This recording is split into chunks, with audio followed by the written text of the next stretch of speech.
Yeah, I was on a panel talking about hackers and hacktivism after my first film, We Are Legion, the story of the hacktivists, and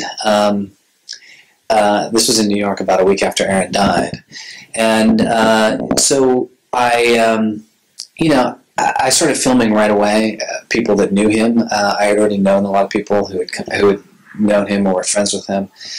And it was just an attempt to try to, I started filming, I carried camera almost everywhere I go, and it was an attempt really to kind of understand the real outpouring of anger and emotion and sympathy that was happening right after his death. So I started filming almost a week and a half after he died, and I continued for the months after that. It took about a year to make. Which is pretty quick by documentary standards. Within a year, we were lucky enough to premiere at the Sundance Film Festival.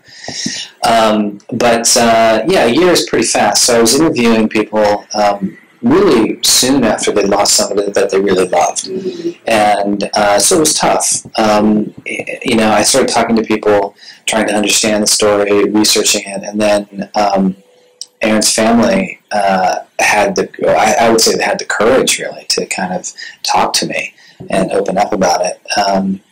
And I was really lucky, but that's how I think that's why the film happened really. I mean, them being so open with trying to help me tell this story was a really, really big deal. And so I felt a responsibility because this is obviously somebody. Right. I knew Aaron's story pretty quickly. I knew the outlines of Aaron's story. So really what I did was I tried to sort of dig deeper into all the issues that he cared about and try to do each part of his story, each kind of chapter of this documentary justice, really do it. Aaron, in some ways, the film is a pretty straightforward telling of the life of this kind of extraordinary individual. But one of the things that's so compelling about Aaron's story is that he was himself involved in all of these things that are so relevant to our society and so interesting.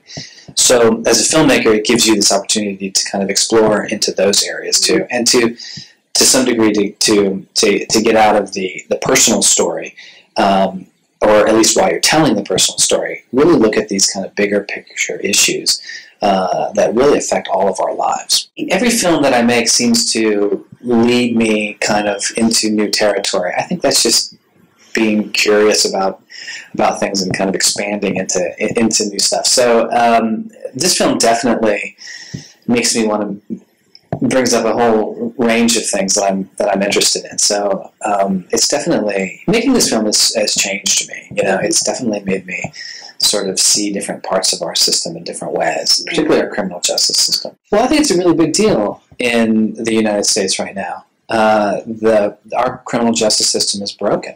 I mean, there's no way to look at it and not see that it's broken. I think that just people kind of ignore it. I mean, 97% of people in our criminal justice system plea out. They take a plea instead of going to trial. 3% go to trial. So it's absurd to think 97% of the people in our criminal justice system are guilty. That can't be true. That's crazy. So the truth is that they just don't have the money to engage the legal system in a way that will protect them, or they don't understand their rights.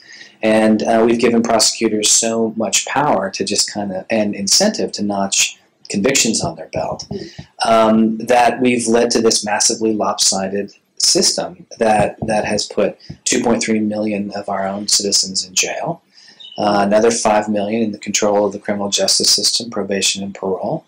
That makes us the country with the highest rate of incarceration in the world, by far, including when compared to countries in which we routinely criticize our human rights records. Those countries are like a distant second and third. So this is a problem. There's no question it's a problem. And I think that I hope that future generations, I hope we can do something about it so that future generations look back and say, well, what were you thinking? Because there are places in urban communities in the United States where 60% of men of color are in some control of the criminal justice system, prison, probation, or parole. 60%.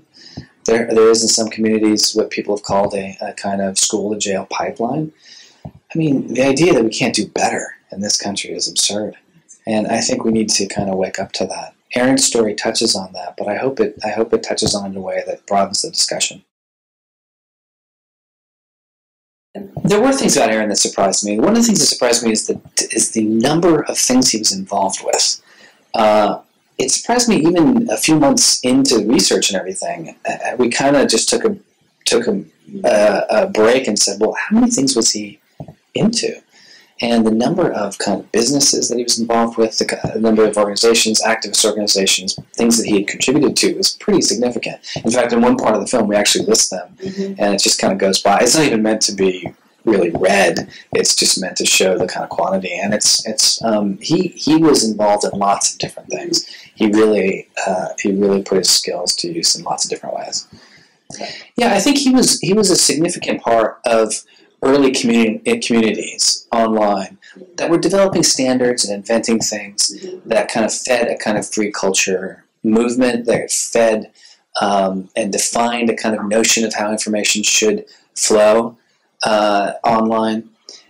He was a significant contributor to that, even though he was very young. One of the aspects of the internet is that you can be a part of a community of people, like-minded people, even people thousands of miles away, and you don't know everything about them. In this case, people didn't at first know he was a 13-year-old kid making these rather significant kind of contributions to this discussion. There's a point in the film where it's kind of funny, actually. Somebody says, can't you come to one of these face-to-face meetings? We're going to have a meeting. We'd love to have your input in it. And he says, I don't know. I have to check with my mom first. Like, I'm only 13 years old. There's moments like that in his life that really kind of show you what the internet's like right now. I never met Aaron. I never met Aaron in real life. I knew about him, and I was following his story pretty closely from the moment he was arrested, which was 2 years before he died. And it was significant to me that, I was following his story because I'm following a lot of hackers, particularly hackers and hacktivists that had kind of run afoul of the law in some way. And so I was aware of his story, and I was actually remember being curious as to why not that many other people were aware of it. And I didn't know until I actually started making the film that the reason for that was he was trying to protect his friends, so he didn't talk about it very much. He was trying to not publicize it because he thought that would anger the prosecutors and make his life more difficult. So there wasn't actually an attempt on his part to not seek a lot of publicity with regard to the case. It shows part of this power that prosecutors have to push you to not. There was one time when Aaron, we say this in the film, where he released a press release that the MIT report quoted the prosecutors as saying that it was a wild internet campaign, right? It was really just a kind of press release through one of the organizations that Aaron co-founded called Demand Progress. And I've made 2 films now about hackers, and I know wild internet campaigns, and this was not a wild internet campaign. Right. And so to even call it a wild internet campaign kind of shows you what their mentality was. They didn't want him to talk. They didn't want him to talk about his own position. And this shows you the kind of pressure that he was under. Now, that kind of isolation is obviously the worst thing that somebody can go through. It can be happening to somebody if they're dealing with something close to depression. So isolation and depression don't go well together. And I think that's part of what was starting to happen with Aaron. There's a number of things I'd like people to walk away from with this film. One is the notion that our criminal justice system is broken. This is a big deal. Our criminal justice system is supposed to be just. It's supposed to fair, to offer people a fair trial. And it's just a broken system right now. I think that's one thing, a discussion I'd like to spark on a broader level. The other thing is that our laws and our technology are out of whack, that we need to update our laws, particularly computer laws like the Computer Fraud and Abuse Act, so that they're in somewhere near the modern age, at least, not having no significant changes since the 1980s, so that they're modernized for all the things that people do online now. We all live these massively networked lives, and we should have those things that we care about freedom of speech, the protections against illegal searches from the government, political organizing and protesting, and even just creativity and expression. We're at a moment where we want to choose what the internet is, the kind of the internet we want to have. We get to make those choices and build it. So I think that's a discussion that I'd love to have. But I think part of Aaron's story, when you walk away from this film, what I hope people take away from it, is that choice that was rather decisive that he made early in life to turn away from the kind of get-rich-quick startup culture towards a kind of life where he used his skills and put his skills in the service of public good and the public interest. That's a choice that I think is important for almost anybody to internalize and ask. Right? You don't have to be a computer prodigy. You don't have to be a programmer. You don't have to be a genius in order to do this. You have skills, right? You have things that are unique to you. Why not consider using those skills for public interest?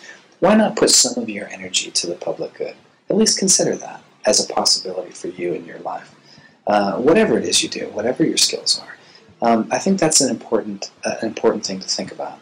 So there are big picture things, there are laws that need to change, there's systems that are broken, but there's also that internal choice that you can make about what you want to do with the time you have here.